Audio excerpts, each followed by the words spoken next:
Dobre, kamo, špenátová polievka mám taký pocit, že neurazí. Neznášam, keď v hociakej polievke, kde sú krutóny, už mi tam hodia tie krutóny a tak mi donesú. Vieš, rozmočené to je. Nech mi to donesú osobitne, prosím ťa, chápeš? A proste ja si dám 2 krutóny a tak si dám lyžičku a zjem, vieš, a potom ďalšie 2 si hodím. No. Musí to byť chrumkavé, žiadne pičoviny rozmočené. Zjem to, hej, nechám tanier prázdny, ale že by som si dal akože repete, to v žiadnom prípade. Palacinky, kamo. Tu veľa zaváži, že či v tých palacinkách máme nutellu alebo džem. Keď by boli nutelové, tak bis. Keď je s malinovým džemom, oblizujem si palce. A mám taký pocit, že tieto nie sú s nutellou. Dám ich do oblizujem si palce. Alebo alternatíva, ale to neviem, že či si mal dakedy, že palacinky na slano. A na to dáš šunku a syr. To je pog. Musíš vyskúšať. Kámo, fakt, to by som, keby mi toto donesla mater na tanieri so šunkou palacinky, tako ich hodím do koša. Šunka. Kámo, toto by som v živote nezožral, kámo. Šunku na palacinky. Dobre, kvoprová, kámo, musím to asi dať do neurazy.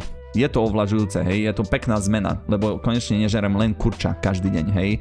Langoš, to je bis, totálne, na kúpalisku, ešte keď cesnak si najbeš okolo, po obvode, na kraj, šišmaria. Nemám ale rád s tatárskou langoš, ja kečupový som, možno ma budete trošku hejtiť za toto, ale bohužiaľ. Burger, oblizujem si palce. Ale musí to byť, to hovoríme o McDonalde. Domáci burger, hej. Oblizujem si palce. A ešte hranolky k tomu a sweet chili omáčka. Chef's kiss. Sushi dám do neurazy. Najradšej, ktoré sushi by som vedel zjesť, to sú tie tempura, čo majú okolo také, proste je to pražené. To sushi je teplé vyslovene, keď ti to donesú na tanieri, hej, čerstvé. Toto mám rád. Ale keď mi tu nájdu nejakú krevetu dnu, tá mrazená pošikaná z Lidlu, hej, za 50 centov a zrazu sushi, čo mi donesú s krevetami, stojí 50 eur, kámo, toto by som do koša vyhodil. Ale dáme do neurazy. Hurka, kámo, po hurke si mega oblizujem palce. Ale musí to byť hurka tá s krvou. Vieš, o čom hovorím, Viťo? Krv tam musí byť. Pokiaľ hovoríš o hurkách, tu ťa stopnem, ja neznášam hurky, takže... Nie? To je zaujímavé. Videl si proces vyrábania? Proces, kámo, vyrábania je taký, že zomelú celú kravu aj s nechtom, aj s chvostom, aj s ušami a najdu mi to do čreva. Nie? A jaký? Tam dávaš, neviem jak ostatní to robili, ale my sme robili tak, že zoberieš tie krupy, varíš. No, krupy, áno, alebo ryža. A potom ich naleješ v krvi. Áno. Prasačej. No. Hej, no jasné, prasačej krv. A prečo by som to mal jesť? Tak si radšej dám klasiku mozoček. Mozoček, to nemáš ho veľa, skoro nikdy. Keď nezabíjaš 4 svine, tak nemáš veľa mozku. Hej, keď zabiješ jednu, tak keď zabiješ sprostú, keď sprostú svinu zabiješ, tak máš málo mozgu. Oni majú rovnaký mozog. Kamo, utopenca som mal raz v živote a len kvôli tomu som si to objednal, lebo to bolo v takej peknej skleničke. Proste som sa nechal namotať iba tou skleničkou. Musel by som byť extrémne hladný, aby som si to dodal ešte raz. Neexistuje, radšej s kapem. Hej.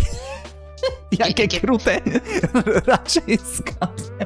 Kebyže položíš predo mňa utopencov a brokolicu, to je jedno, hociaké jedlo s brokolicou, môže byť aj pizza s brokolicou, alebo najlepšie jedlo na svete a je tam brokolica, radšej s kapem. Kamo, a presne k tomuto sa dostávame, tatarák, totálny bis u leva, nie u tigra, u zlatého tigra v Prahe.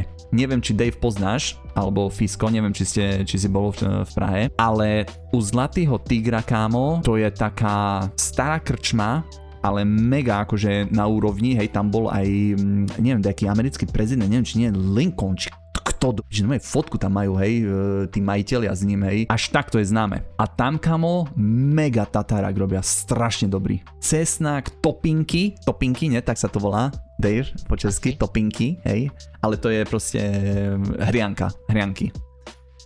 A kámo, mega, veľmi dobré, aj tie hrianky sú, toto, hej. Ale keby som si to mal dať len tak v nejakom lokálnom bare, tu v Košiciach, tak okamžite tuto dávam, hej. Okamžite mi zavolajte šéf kuchára, lebo by bol ten tatarák pokazený. Čiže je veľmi podstatné, kde si ho dáš. Dobre, dukatové buchtičky. Musím to dať, oblizujem si palce, to není bis. U mňa to není bis. Také mi to príde proste, keby tam bola ešte nejaká tretia ingrediencia, že nielen pošikané buchty a na to nejaký puding, ale ešte niečo tretie, čo by to pekne ovlažilo, vtedy by som to dal do bis. Buchty, to je bis, to je totálne bis, ale pozor, nie s makom, ako sú na obrázku. Musí byť, u mňa aspoň, vlašské orechy, postruhané. Hej, na drobno a s práškovým cukrom pomiešané. A dnu nechcem žiadny marhuľový lekvár, slivkový lekvár alebo malinový lekvár ešte môže byť. Malinový ešte tiež áno. Ale musia byť tie buchty poliaté roztopeným maslom. A musí to tak roztečené byť poriadne, vieš, a tak sa to tam v tom topiť, hej, a potom to maslo, hej, s každou buchtičkou tak poriadne nabereš, hej, a tak ti tečie maslo po celej papuli. A papkáš si fajne, hej. A najlepšie chutia, keď si niekde v horách, to mám overené, a po nejakej dlhej túre. Pizza, kámo, to dám neurazí, bo to je taký, tak som oblizujem si prsty asi skôr. Hej. Ja by som povedal. Hej. Že nie, že by si to vyhľadával každý deň, ale že ťa to odjebe, ale proste, keď si dáš pizzu, tak vieš, že si sa dobre najedol a ti to chutilo. Hej. Záleží podľa mňa veľa na tom, aké dáš cesto. Ja mám rád cesto v strede, keď je tenké a po okraji je trošku také nafúknuté, hej, a cesnákom. Crispy. Presne, jasné, cesnak to musí byť, jasné, áno, jak na langoši. Toto niektorí ľudia majú radi a niektorí nie. Pineapple, samozrejme, ananás ani nejdem spomínať, to podľa mňa nie, to je do koša rovno celá pizza. Ako zožerem, keď som hladný, ale neobjednal som si ani raz pineapple pizzu, hej, dobrovoľne. Ale kukurica, kámo. Niektorí, strašne veľa ľudí hovorí, že kukurica na pizzu, hej, na šunkovú napríklad, že to čo si tam ty dávaš kukuricu, čo si dzivnutý? To prečo? Ja mám rád kukuricu. A ja mám rád kukuricu, podľa mňa úplne dzivé. Dobre, syr, kámo, u mňa to ide oblizujem si palce. Mám rád syr, keď je s hranolkami, mám rád, keď sa rozteká. XY krát som sa už tak som sa skoro udusil so syrom, keď sa veľmi rozteká, lebo som strašne hladný, bombujem ho rovno do huby, hej, dávam si veľké kusy a potom ešte žujem tu syr, ale tu už mi visí dole v krku, vieš, a ide to do tej nesprávnej dierky, kámo. Toto v kuse si myslím, že idem zdochnúť, keď žerem syr. Na kyslo polievka, toto určite nedojem. Vifonka neurazí, kámo. To je také jedlo proste. Nemáš nič už v chladničke, chleba ti došiel, alebo je tvrdý a zrazu nájdeš vifonku vzadu, tak kde hej, založenú v riti, v šuflíku. Tá si ju dáš. Pyrohy, oblizujem si prsty. Musí byť tak kde na salaši. Nie také tie kupenské, vieš, že v obchode si ich kúpiš mrazené a potom len tam nakrájaš nejakú šitnú slaninu a cibulku. Musí to byť zo salašu. Vtedy si oblizujem prsty mega. Tvarohové halušky, kámo, to ide totálny bis u mňa. Ale musia byť od mojej nastávajúcej svokry. Ona robí, kámo, také či halušky s tvarohom. Normálne ona urobí plný kotol, vypne to predo mňa na stôl a ja si len v kuse naberem, hej, v kuse si naberám s touto varechou. A to je akože syté jedlo, ale ona ich tak špeciálne robí, že ja si aj 3 taniere naložím a ešte si potom koláč nebem. Nejakú receptúru má tajnú, veľmi tajnú a veľmi chutia. Takže shoutout svokra. Dzivé halušky robíš. Halušky s brinzou, toto je tiež biz u mňa. Ale salaš, hej, salaš zase raz. Gulaš, oblizujem si palce. Taký ten kotlikový, vieš, proste si dá kde na opekačke. A taký ohník, kámo, a všetci sedíte okolo toho 5 hodín, jeden to mieša, hej, a už si sa ho za posledných možno 20 minút spýtal 10 razy, že kedy bude ten skurvený guláš, že strašne dobre tu vonia. Už si aj tak pripitý, hej, bo pijete nejaký alkohol popri tom, pri ohníku. V kuse si popálím jazyk, keď mi naberú. Lebo proste už tak dlho si vieš pri tom guláši, už sa tešíš na neho, že konečne si ho koštuješ a je mega vriaci, hej, samozrejme. Sem tam. Šmalec, kámo. Šmalec bis. Určite to nedajem. Toto bude kontroverzné, Viťo, sorry. Neviem, nejak ma táto doba netrafila, že som mal šmalec v chladničke a som si ho natrel na chleba a s cibuľou. Jedine kedy som jedol bravčovú masť alebo šmalec, bolo keď som chodil do posilky a na konci dňa, večer, už bolo možno 10-11 hodín, už som nevedel do seba najebať žiadne jedlo, lebo som toľko jedol celý deň, že som si najebal buď pol deci oleja olivového a tak som ho vypil, alebo som si lyžicu šmalca dal a do úst len tak čisté a som to ligol. Len kvôli kalóriám, aby sedeli čísla na konci dňa, hej. Jo. To bolo jediný krát, akože, viacej krát som to zopakoval, ale to bola jediná príležitosť, kedy som si dal šmalec. Párky, kámo, tu si oblizujem palce. Jasné, jak aj Kovi povedal, že musí ísť ešte aj tretia, hej, zmes. Čo to bolo?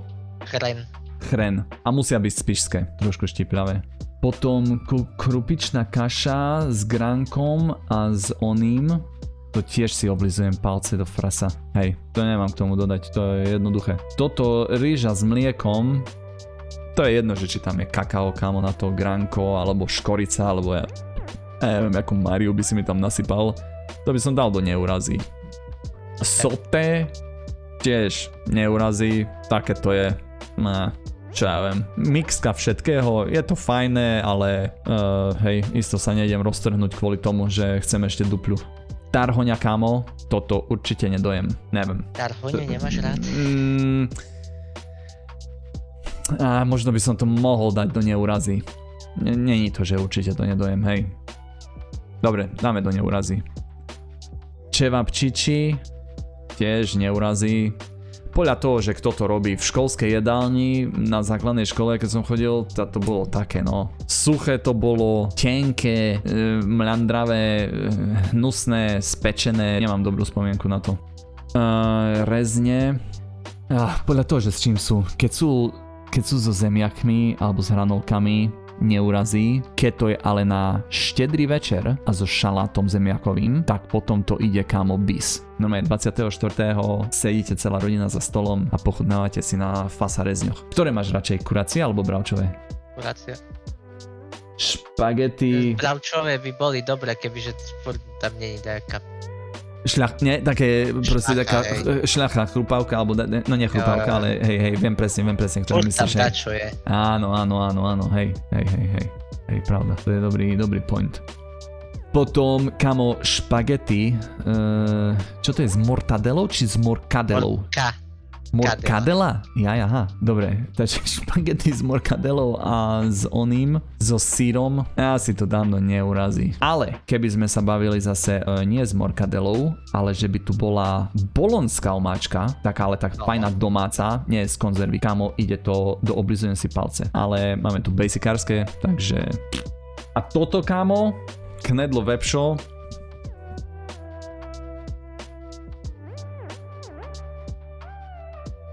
musím dať do oblizujem si palce. A presne poviem prečo. Ale dávam to na prvú priečku, dodám do oblizujem si palce. Lebo, ako si hovoril teraz, Viťo, že s tým bravčovým mesom, že stále tam je nejaká šľacha, vieš, alebo nejaká masť, alebo dačo. V tomto tu mese, hej, čo máš ku knedlo vepšo, stále tam nájdem nejakú vec, hej, čo proste nechám na tanieri, lebo je to masť. No a teraz rýchlo urobiť ešte totálne zoradenie.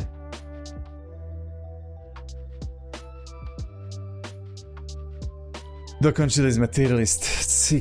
Koľko trvalo toto celé fiasko? Hodinu? Hodinu minimálne, mám taký pocit.